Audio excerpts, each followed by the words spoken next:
Saat Teduh Sinode Gereja Kristen Jakarta, Jumat 7 Januari 2021. Syukur dan kekuatan. Kisah Rasul 28 ayat 11 sampai 16. 3 bulan kemudian kami berangkat dari situ naik sebuah kapal dari Alexandria yang selama musim dingin berlabuh di pulau itu.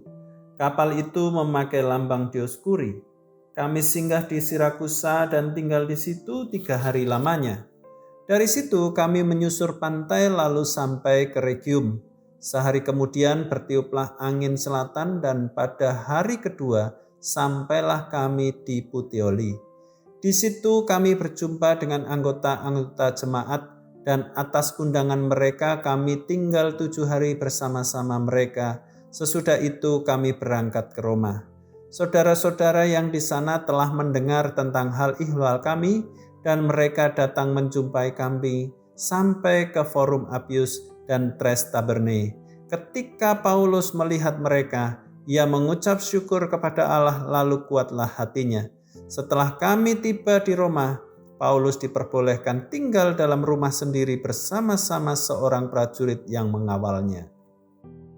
Tahun baru, kekuatan baru adalah sepenggal bait lagu rohani yang tidak pernah terlewatkan untuk dinyanyikan di tempat praktik pelayanan saya dulu.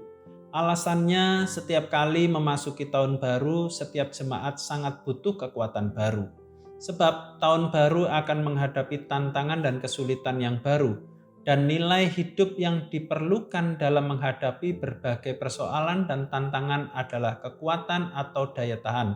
Seseorang mungkin memiliki kemampuan, keterampilan, jabatan, ataupun kekayaan, tetapi tanpa memiliki kekuatan, daya tahan secara mental dan jiwa akan tetap kalah serta jatuh oleh gempuran dan gelombang persoalan hidup. Demikian juga dengan orang percaya juga butuh kekuatan hati untuk menghadapi tantangan hidup. Nas renungan hari ini adalah mengetengahkan tentang perjalanan Paulus menuju Roma. Paulus dalam perjalanannya menghabiskan banyak waktu dan tenaga, melewati banyak wilayah. Pelayanan yang akan dilakukan Paulus di kota Roma tidaklah mudah. Kesulitan dan penderitaan sudah menanti di depan mata. Dia mengalami kelelahan secara fisik dan mental. Pada ayat 14 dan 15, Paulus mendapatkan kekuatannya kembali. Di Puteoli, selatan kota Roma, dia berjumpa dengan jemaat dan tinggal bersama selama 7 hari. Dan sesudah tiba di kota Roma, tempat yang baru baginya, di sana dia berjumpa dengan saudara-saudara seiman. Penulis mengatakan bahwa ketika melihat mereka, ia mengucap syukur kepada Allah lalu kuatlah hatinya. Jadi bukan setelah mendapat kekuatan, Paulus mengucap syukur, tetapi justru dengan mengucap syukur, Paulus mendapat kekuatan. Mengapa bisa demikian? Ada 2 alasan. Pertama, ucapan syukur sejatinya merupakan sebuah pengakuan dan sukacita atas anugerah yang telah dikaryakannya. Ucapan syukur berasal dari kata eucharis. Eu artinya bersuka dan charis adalah anugerah. Bersuka dengan dasar anugerah Allah yang sempurna diberikan dalam Yesus Kristus lewat penciptaan dan penebusan. Kesempurnaan anugerahnya membuat sukacitanya tidak akan berubah. Kedua, Paulus bersyukur karena karya Allah dalam sejarah kepada gereja tidak pernah berhenti. Allah terus berkarya dengan menjaga kelangsungan gereja dan jiwa-jiwa yang diselamatkan.